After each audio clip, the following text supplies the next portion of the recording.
Here are the 7 things that I wish I knew when I was skinny fat. And look, here are the 7 things that I wish I knew when I was skinny fat if I wanted to build muscle, lose fat, and go kind of from this to more like this. So let's get into it. Okay, so what really is skinny fat, right? It's when you have skinny arms, you have a soft looking stomach, you don't have abs, you just don't feel confident in your body, right? You may have been struggling with being skinny fat for years. And if that sounds like you, then I'm gonna give you literally all the solutions you need to get jacked. So not only am I gonna give you the mistakes, but I'm also gonna tell you how to fix them. First of all, going into the gym and doing random exercises, not having a plan, you are not going to get anywhere. It may have worked when you just started out, right? Packing on a bit of muscle here and there because of newbie gains. But now, if you've been lifting for a year, 2 years or more, and you still skinny fat, it's time that you actually have a solid plan. So, for example, if you work out 3 days a week, push pull legs, or 5 days a week, you could do upper lower push pull legs, right? Random workouts are just not the method. You need to do the same exercises, same workout routine week after week so that you can actually track your exercises and get stronger on them week after week. Not just going in to do a random exercise, whatever's open, and then forgetting what you did. And then next week, when you hit that same muscle group, you do completely different exercises. That's not gonna do anything for you. You need to have consistency in the gym, do the same exercises week after week so that you can get stronger on those exercises. So literally after a month, you should be much stronger on bench press, doing more weight, more reps, and every single session. Yeah, like I said, add a bit more reps or add a bit of weight. Over time, you're gonna get stronger and track everything on an app. I have my clients use my client only app to track their workouts, but you could also use your notes app. It honestly is just as effective, and it's how I got started as well. You're gonna need more protein than you think. Yes, there's so much, there's so many like people talking out there. You need more protein than you think. You just think right now that, okay, I'm gonna get, I'm gonna get a bit of protein with every single meal. I'm gonna get, I'm gonna eat a chicken breast, have some eggs, and then you call it a day. You need 1 gram of protein per pound of body weight. If you weigh 180 pounds and you want to get to maybe 160, right? Drop some fat. Start by eating as much as you weigh, 180 grams of protein.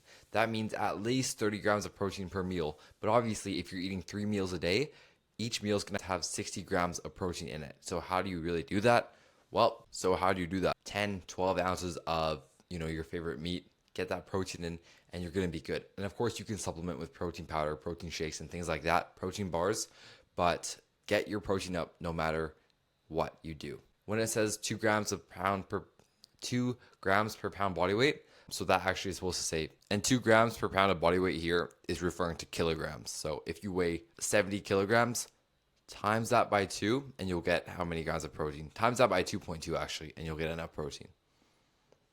I'll cut that out. And to you guys who think that you need 2 grams per pound of protein per pound, and to you guys who think you need to eat like a lot of, and to the people who think that they need to eat 300, 400 grams of protein per, and for the people out there telling you need to eat 500 grams, and if you do your math in kilograms, that's 2.2 grams of protein per kilogram of body weight. So when you are skinny fat, depending on how much fat you have and how much muscle you have, you're either going to need to cut, bulk, or maintain. So if you have a ton of fat on you, like I did in the first picture, you honestly need to do a bit of a mini cut. So that will start here, okay? A bit of a deficit, 200 to 500 calorie deficit. If you have a lot of fat on you, 500 calorie deficit. If you don't have too much fat on you, 200 calorie deficit. All right, so that's how you're gonna find out your calories. Go to tdeecalculator.net, type in your calories or type in your information, height, weight, activity level. Then from there, you're going to find how many calories you need to eat a day. Then, subtract a bit, 200 if you have a little bit of fat to lose, 500 if you have a lot of fat to lose, and there you go. Now, once you drop the fat, you are going to need to do a bit of a lean bulk to build up that muscle mass, right? Skinny fat comes from having too much fat, but also too little muscle. So if you just cut down, that's half the problem fixed.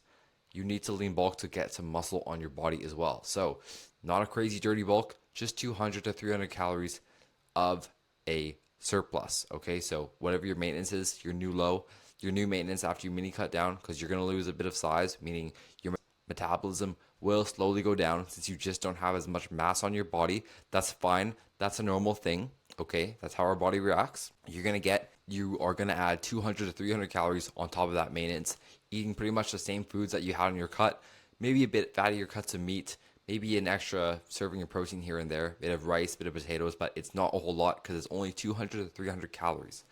And after you finish your lean bulk or after you finish your mini cut, I recommend doing a month of maintenance just to adjust to your new calories, right? Maybe slowly bring your calories back up or maybe slowly bring your calories down, preparing for the next cycle, right? If you just did a mini cut, spend this maintenance phase slowly increasing your calories, lowering your cardio a bit so it's, you're returning to normal life and not eating nothing and doing a bunch of cardio.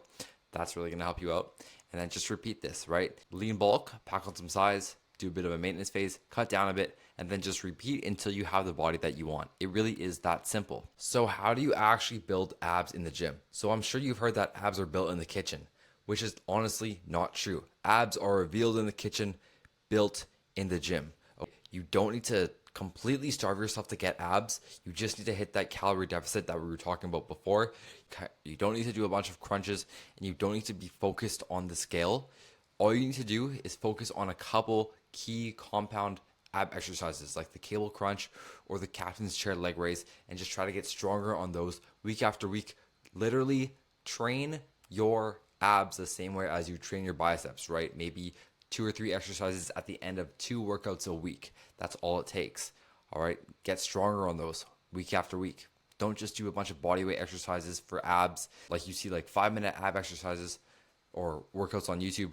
Those are not ideal because they don't really involve weight. You want to be adding weight to your abs to force it to build muscle, because if you just do bodyweight workouts all the time, you're not going to be forcing your body to build the abs. So yes, you need to reveal your abs through a calorie deficit in the kitchen, but build them in the gym, focusing on getting stronger with those ab exercises week after week. Another big mistake that I made was not having any type of routine. Besides going to the gym 3 days a week, I really didn't do much else for my health around the week, right? I wasn't tracking my steps, wasn't doing any type of HIIT, wasn't doing any type of walking. Maybe I was, actually, that was the only thing I was doing.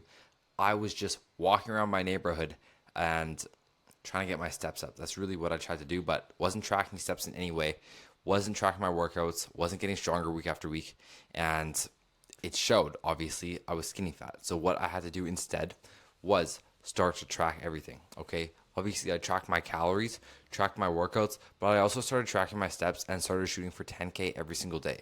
Now, if you feel like you don't want to do incline treadmill walking for cardio, which I do highly recommend, if you feel like it takes too much time, you can do 2 to 3 HIIT sessions a week just to burn calories without taking up a lot of your time. But you really could also do incline treadmill walking after every single workout if you had the time. And then to get these 10K steps, a morning walk, an evening walk, walk around during the gym, like in between your sets. Your strength, this is what we should focus on, okay? 4 to 5 sessions a week. 3 is cool too. 3 to 5 sessions a week is ideal. Focusing on compound movements at the start of every workout, right? So don't just go start your workout with like a random like chest fly exercise. Start off your workout with a compound movement like a squat, a deadlift, or a bench press. What that is going to allow you to do is hit multiple muscle groups at once, saving you time and also just getting more bang for your buck. And then track your sets, reps, and weights week after week. Get stronger, progressive overload. And then lastly, when it comes to diet, consistency wins over everything. If you're not able to follow a diet for example, maybe you hear of the water only fast or like the fruit juice only diet, right? You try that for 1 week and let me know if you have crazy cravings at the end of the week. Not only that, if you lose that weight in 1 week, it's just going to be water, right? You might lose a pound, 2 pounds of fat from your calories being so low, but most of the weight that you lose is just going to be water. So having a more sustainable approach, looking to lose 1 to 2 pounds per week or gaining half a pound per week if you're bulking is what we're looking to do. Okay, no extreme craziness because you're just going to fall off. One of the biggest mistakes I made was trying to eat 1900 calories when I was super active, working out a ton and biking everywhere. Literally eating 1900 calories a day starving, and then every single weekend on Friday, I literally binge ate and ate all the foods in my house, and then felt so crappy because I was restricting all week. So of course I was starving at the end of the week, and I just gave in to my cravings. So in order to minimize that, have a diet that you actually want to follow. Okay, have a diet that you could follow for the rest of your life that includes the foods that you love. Right, track your calories, plan your calories, what you're going to eat the day before so that you can fit in a cookie here and there. All right, that's totally cool.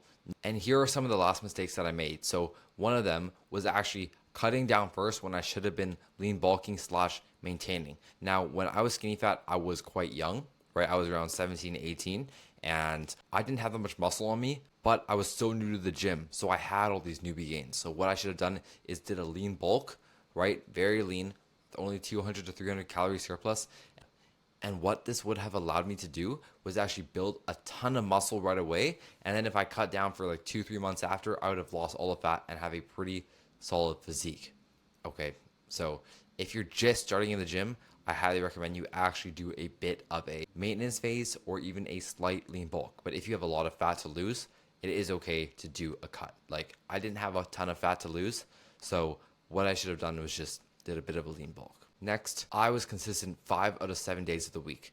But on Saturday and Sunday, I completely blew my diet. I ate so much food.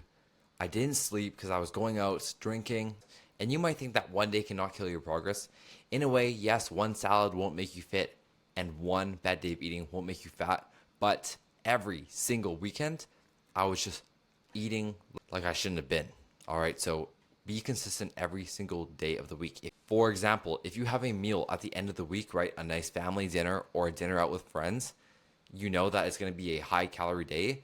You need to plan that out in your week in MyFitnessPal. If you ate 200 calories less for 4 days leading up to the event, that would save you 4 times 200 calories that you can use at that event. So you'd have 800 calories to eat on top of whatever you're eating that day, on top of your calorie limit to enjoy. So there's no way that with that extra 800 calories, you would go over your calories unless you are completely eating like a maniac. And in that case, yeah, it's going to destroy your progress. The biggest mistake I made was just not following a structured plan. I didn't have a coach.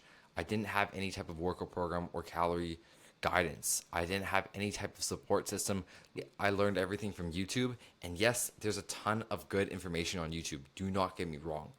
YouTube will only get you so far. YouTube's not going to tell you to put the junk food down. YouTube's not going to tell you to hit the gym, right? Sometimes it's good to have that extra motivation, that extra accountability. I've had a coach for over a year and it really has helped me out, right? My coach does my macros. My coach gives me the workout program. My coach checks in on me every single week and makes sure that I'm liking my diet and I'm enjoying my life, right? Sometimes we need a bit of assistance, right? And having a coach is not just, okay, here's a workout program, here's a meal plan, and now go follow it. You're on your own.